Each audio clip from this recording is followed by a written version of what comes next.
Alrighty, we are here with Emily Cho, founder of Juvie for STEM, aka JSTEM, one of the coolest, most unique, riveting, even will blend into true crime. No, I'm just kidding. True crime podcast, true crime businesses that you'll ever come across. So really, really cool nonprofit doing groundbreaking things. Emily, thank you so much for joining. How you doing today? Thank you so much. I'm doing very good actually. Not a morning person, so this is perfect in the afternoon. Um, should I introduce myself? Well, sure. Well, we can keep it short and sweet. But Yeah, I will have to introduce though that you kind of revealed before. This is your first ever podcast, correct? this is my first ever podcast. Well, you're doing fantastic. Thank you. Um, I do. I guess the way I like to do it, instead of like a full hmm intro, Yeah. the way I like to dive in is like asking like a kind of a random but fascinating question about your background. So, hmm from your standpoint, like what is it about prisons and detention centers that first got you interested? Yeah, so I was always interested in more of a history of how prison reform works. So I know there's a lot of legal things that have changed over the past couple decades, but I always think that there is still a very large marginalized group within prisons, and then there's so many disparities within them that needs to be resolved, but they are very much overlooked oftentimes. And then people in prison, especially the youth, they're one of the most vulnerable populations in society, but no one's paying attention to them because of the negative stigma that surrounds the idea of working in a quote unquote prison. So that's how I created the idea of, okay, like I'm good at something. I'm good at coding. I like science. And, I had a lot of financial success even at a young age through my passion for the sciences. So I was thinking, when people get out of prisons or when youth gets out of their juvenile sentences, they oftentimes don't have an adequate enough education or prior experience to be getting qualified jobs. And that's not very good considering, okay, like how are they going to get money, how are they going to sleep at night? So they oftentimes reoffend because of that sort of logic. So I was thinking like, okay, since I found success doing this, and as people know, like computer science is a growing industry, and CS, yes, like it's a difficult major, of course, but it's also very profitable if you're good at it. So my idea was I can teach people hard skills, which are, they're teachable. Soft skills, not as much, but hard skills is very easy to learn. So I'm just gonna teach people STEM, and then hopefully that can turn into their future career paths. What is it about STEM in particular that's always kept you fascinated? I think when I was growing up, I was actually not very academically successful. I was a straight C, like 70s, 60s student until like the end of elementary school. So this was like 10, 12 years old, I Oh, I think. was gonna say. I thought you were gonna say until like the end of high school, elementary No, school. no, no. I don't even know if we had letter grades in elementary school. So I didn't really understand. So I come from a very not very traditional, but my parents are Asian immigrants, so there's like the stigma in Asian countries that you have to study. And if you go to Asia, everyone's very academically successful. They're all very smart, but that comes from the result of studying a lot. So my parents would try to enforce that on me when I was growing up, and I personally don't like doing something when someone tried to force me to do something. So I would just never study. Um, and thus my grades were not very good when I was growing up. And then I realized from one point that like I was actually really good at math. And so I was like, wait, I like kind of like this. Like this makes so much sense. So from there, like anything that had to do with math, I kind of came to me really easily. So last year in high school, I took organic chemistry, which isn't exactly math based, but because I had a foundation in chemistry that was very math based, I was easily able to grasp more complicated theoretical concepts. And like that's the same thing with physics. I'm not sure, not that many people know this, but physics came before math. So math was created for physics to like help with physics. So I physics was also like it came more naturally to me. I didn't really struggle with it that much. So I took 3, 4 years of physics so far, and yeah. Well, physics, I just always think of Sir Isaac Newton and like the Yeah, pretty laws of much. motion. Yeah. So Everything comes after that. So, once you get some momentum going, it just keeps going.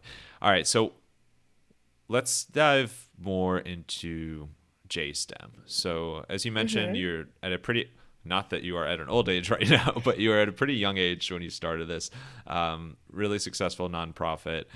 What was it like? Like, how did you find yourself in that sort of situation where like your friends are probably, I don't know, out doing all sorts of things that like most middle schoolers do, and you are like helping volunteering at prisons and detention centers and wanting to better their lives and potential.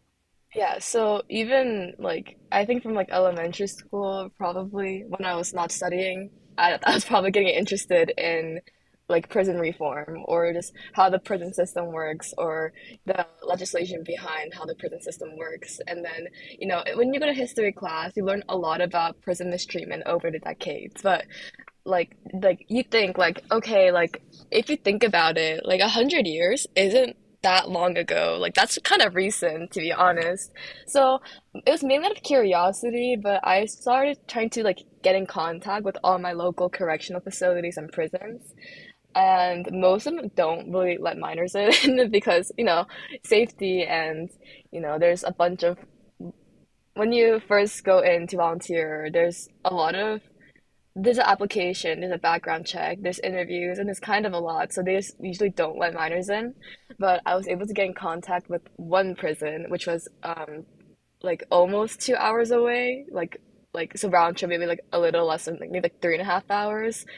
But I thought that was like I really wanted to do it, so I like begged my mom to drive me because I didn't have a license back then. I wasn't the age to drive yet. So I started volunteering there, and then if you go to a prison, they have a program where you can sign up to volunteer to help tutor people. So I was allowed to tutor kids in algebra because I took algebra. By that point, I was good at it. So I helped them with that.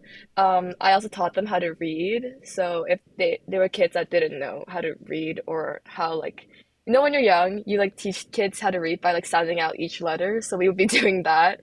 Um, and then it kind of just like stuck with me. I always liked volunteering. I spent most of my high school years doing that in hospitals, for example, and other correctional facilities.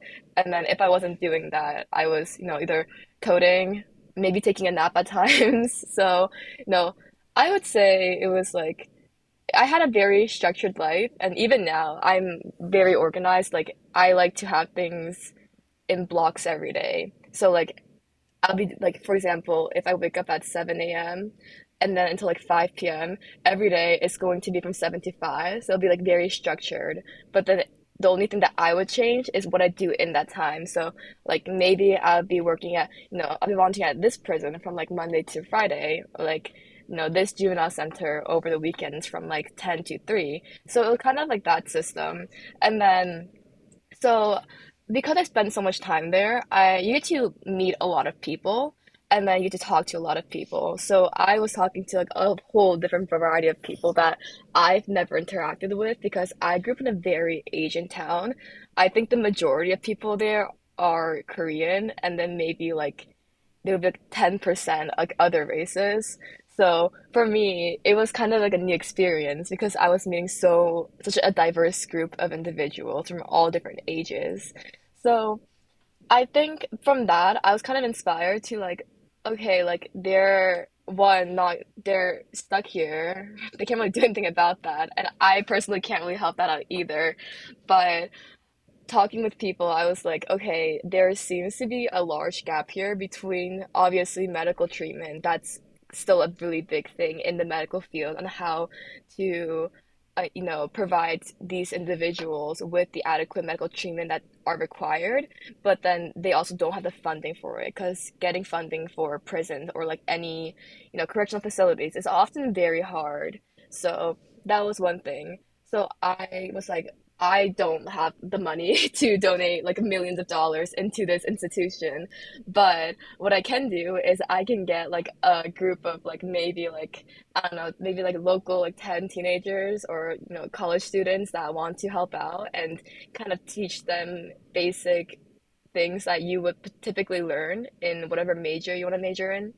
So I think that's kind of how I started out with. It was a very small group.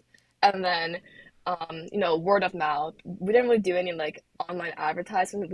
We still don't have like an Instagram or TikTok account because of that, because there's just so many like legal loopholes that you have to like go through. Like you can't be a picture in a prison and want to post it. Like that's not how it works. Yeah, yeah, So prison selfies, I'm sure, are very popular.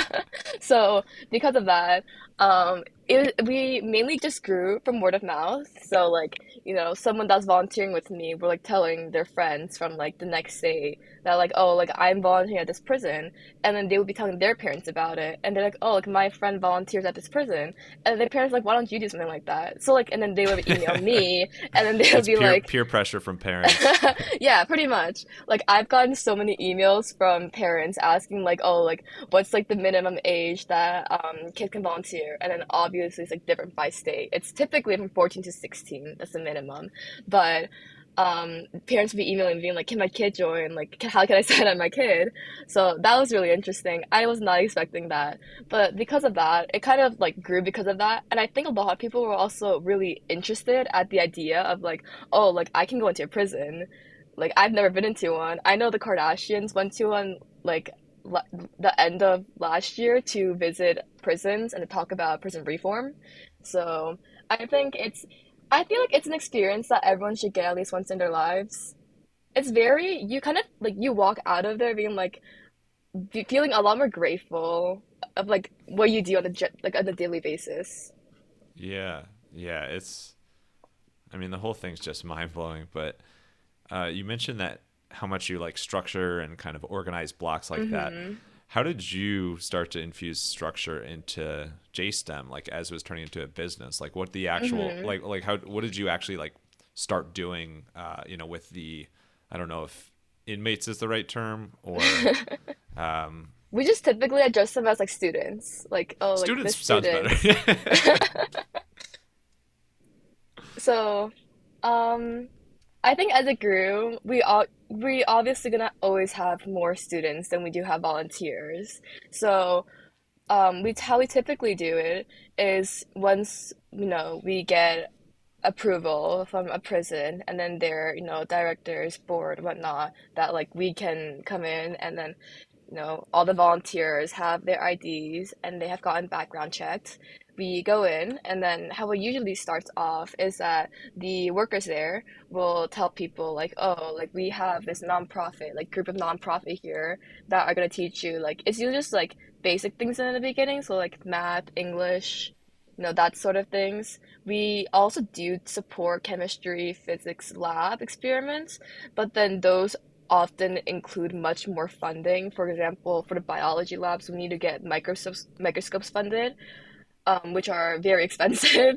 So, and typically, until we have like a decent number of students that are willing to join that, we try to support that a little bit after, once we get a decent following, like a base of a group of students that are, pretty dedicated to learning. So from there, we split up into different sections. So it's usually, because not everyone in a prison is going to be at the same math level, for example. Like you could have someone who's in like pre-algebra and you could have someone who's like getting ready to take calculus. So we usually split it up by a volunteer with a small group of students with teaching a singular math level. And then we also supply like the small whiteboards with expo markers, so that's the thing that we use.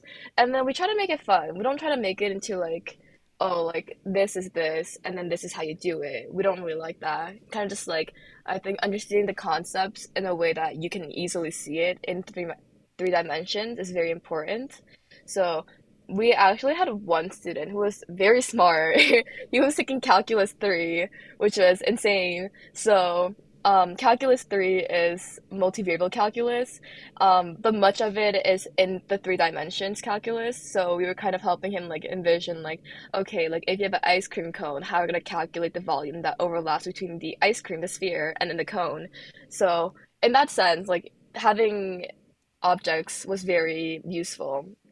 So in that sense, we had structures even within our structured like sessions of different subjects.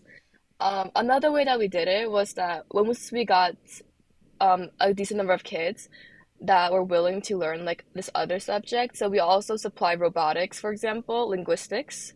As I said before, we have different science lab sections opened, and then a really big one that's growing right now is computer science sessions. So we have, people that want to learn AI. That's a big one.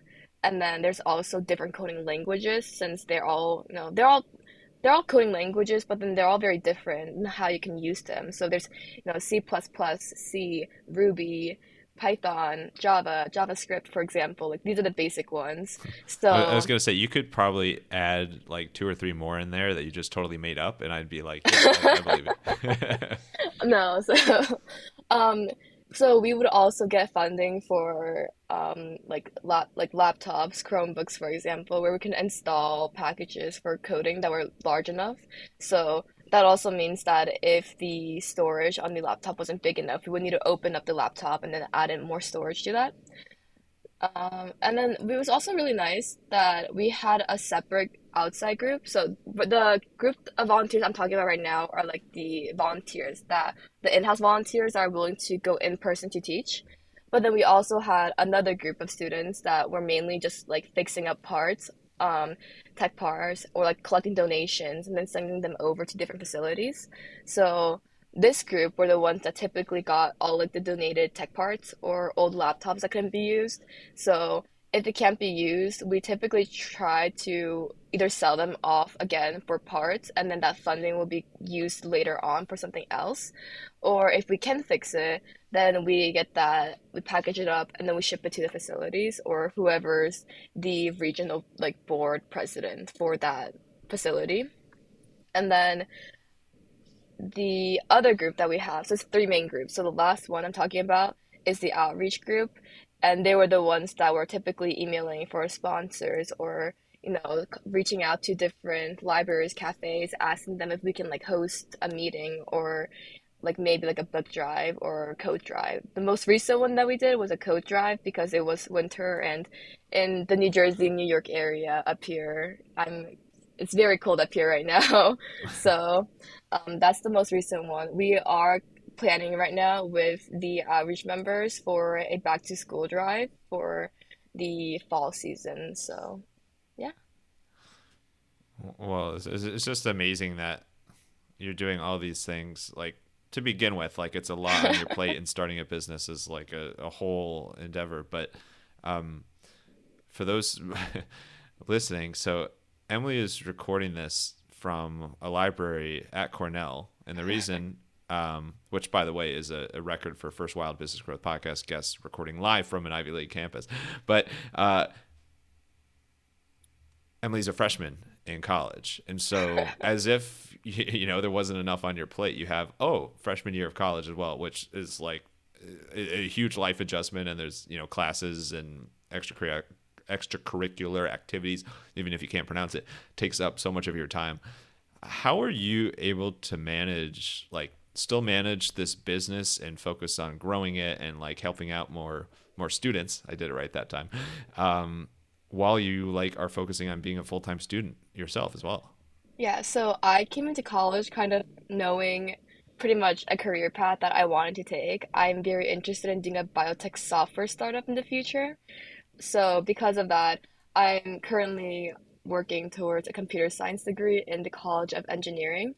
So because of that, I was able to use a software that Cornell already has this, that I can kind of see what courses are offered at what time, which semester.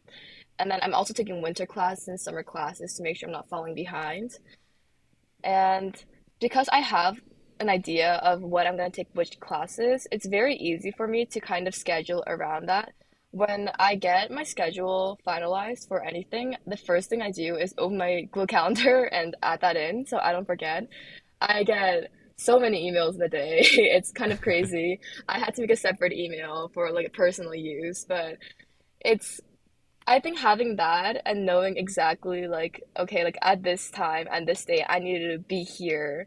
And then also, since I am a college student and I do not have a car on campus, I do need to walk everywhere. But Cornell is a huge campus. So from my dorm to the engineering building that I had to go this morning, that was a mile at 8 a.m. So because of that, okay, I'm like, if I'm gonna schedule anything after this 8 a.m. thing that I'm gonna do tomorrow, probably should be near or on the way, so I'm not wasting time by, going back and forth all day. Yeah, you're taking me back to like I mean, at the time of this recording, the like freezing cold walks through campus that are just never ending.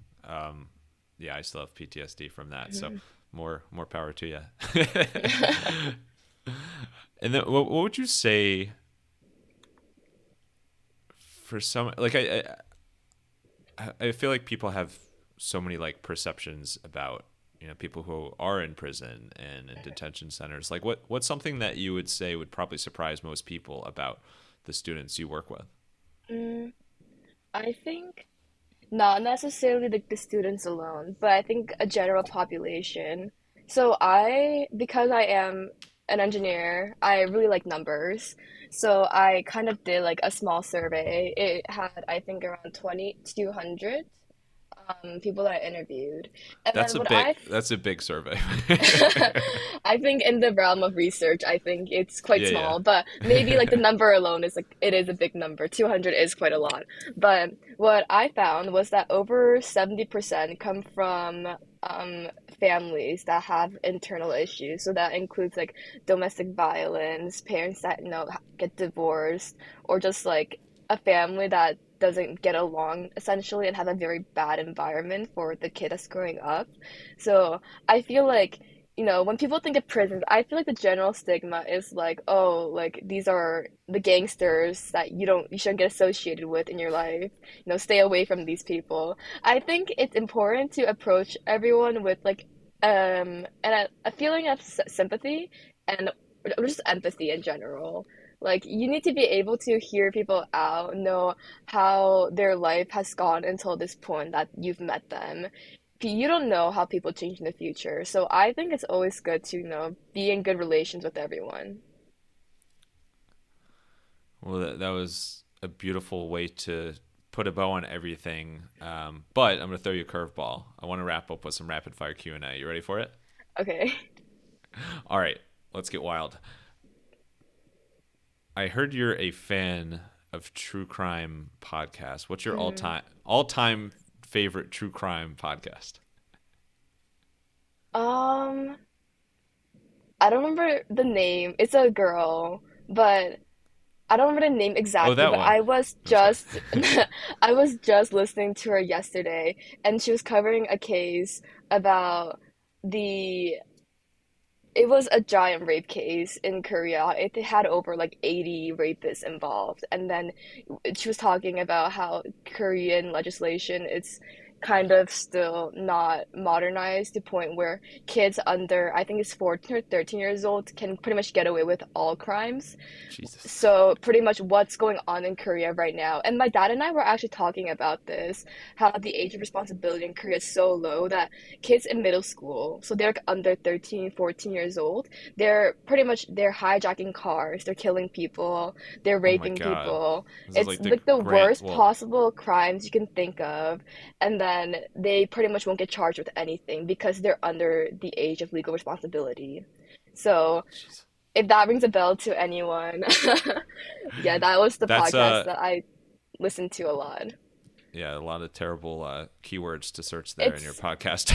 but it's but it's really important though, I feel like to, obviously don't listen to true crime for like the idea of like getting some sort yeah. of sick fascination out of it, but just to get an idea of like, yes, like the world is like all bright and happy and like wow, like we see snow outside today.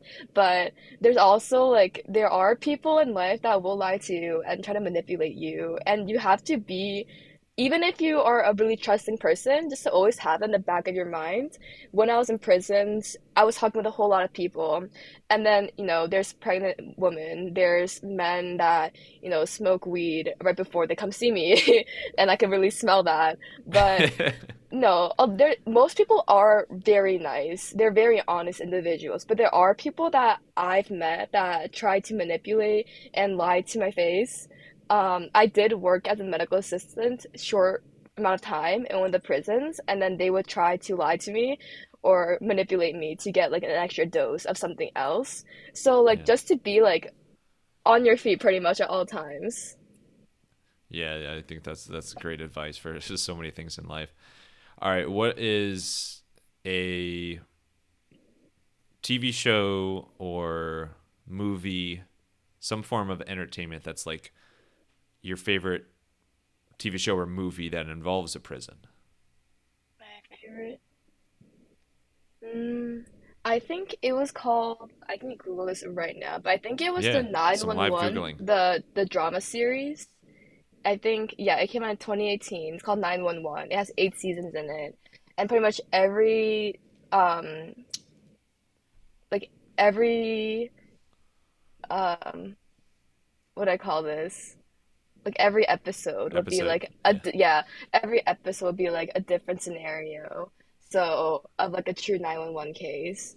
So that has like you kind of feel it in real time because you're seeing from like, the perspectives of the people that are calling 911 who are very panicked, and then you get to see like the potential um, direct responses of the people that are answering the phone, rescue operators, how they're getting to the scene on time, who's going to the scene, how many people are going. So you get like a feeling of like stress, anxiety, but also like relief. And you're kind of like, that it's fake in the episode, but then like just knowing that like something like this actually happened in real life is also like kind of chilling.